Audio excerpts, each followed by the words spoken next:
The Lord everyone. सबको जय मसीह की।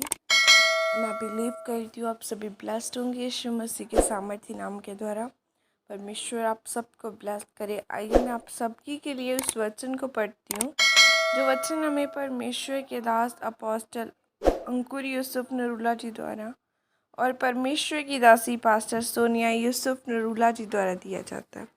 आइए मैं आप सभी के लिए उस सामर्थ्य से भरे और इस पवित्र वचन को पढ़ती हूँ। पवित्र आत्मा की अगुवाई, जैसे कि पवित्र बाइबल 1 कोरिन्थियों 2 की 11 आयत में लिखा है, मनुष्यों में से कौन किसी मनुष्य की बातें जानता है? केवल मनुष्य की आत्मा जो उसमें है। वैसे ही परमेश्वर की बातें भी कोई नहीं जानता, केवल परमेश्वर का आत्मा। हालेलुया, आमीन। मेरे प्रियो, परमेश्वर ने हमारा चुनाव एक योजना और एक बुलाहट के तहत किया है। जैसे कि परमेश्वर ने किसी को प्रेरित, किसी को पास्टर, किसी को मीडिया के लिए चुना है, इसी तरह हर एक व्यक्ति की ज़िंदगी में परमेश्वर की अलग अलग योजना होती है। मेरे प्रियो, हमें कैसे पता चलेगा कि हमारे जीवन में वो योजना क्या है? क्योंकि बुलाहट एक आत्मिक चीज़ होती है और आत्मिक वरदान और आत्मिक चीज़ें हमें तब समझ में आती है जब परमेश्वर का आत्मा हमारे अंदर होता है। पुराने समय में हम देखते हैं कि परमेश्वर का आत्मा मूसा के साथ, एलिया के साथ था और अपने भेदों को उनके ऊपर जाहिर करता था। बाइबल में लिखा है कि प्रभु यीशु मसीह ने कहा कि मेरे जीवित उठाए जाने के बाद मैं अपना आत्मा सब मनुष्य पर उड़ेलूँगा और वो आत्मा तुम्हारे अंदर, तुम्हारे बीच में रहेगा।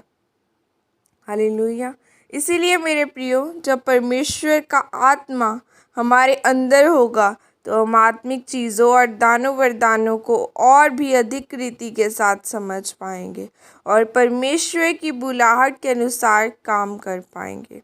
जब हम पौलुस के बारे में पढ़ते हैं तो बाइबल में लिखा है कि उसने अपने जीवन में सबसे अधिक परमेश्वर के काम किए। उसकी सेवकाई सबसे अधिक प्रभावशाली रही। ऐसा क्यों? क्योंकि परमेश्वर का आत्मा उसके साथ था। परमेश्वर ने अपने चेलों से कहा कि जाओ और जगत के कोने कोने में मेरा सुसमाचार सुनाओ। लेकिन मेरे प्रियो, जब हम पौलुस के विषय में पढ़ते हैं तो लिखा है कि वो एशिया में प्रचार सुनाने नहीं गया, क्योंकि पवित्र आत्मा ने उसको एशिया में जाकर प्रचार सुनाने से मना किया। ज़रा सोचें, अगर वो एशिया में सुसमाचार सुनाने के लिए चला जाता तो इतना फल लेकर न आ पाता जितना वह कुरिन्थियों और थिस्सलुनीकियों में परमेश्वर के कामों को करके लेकर आया। मेरे प्रियो, आज बहुत सारे लोग ऐसे हैं जो सोचते हैं कि अगर हम बाइबल स्टडी में PhD कर लेते तो उसी के द्वारा शायद हम परमेश्वर की बुलाहट को समझ सकते हैं। ऐसा नहीं है।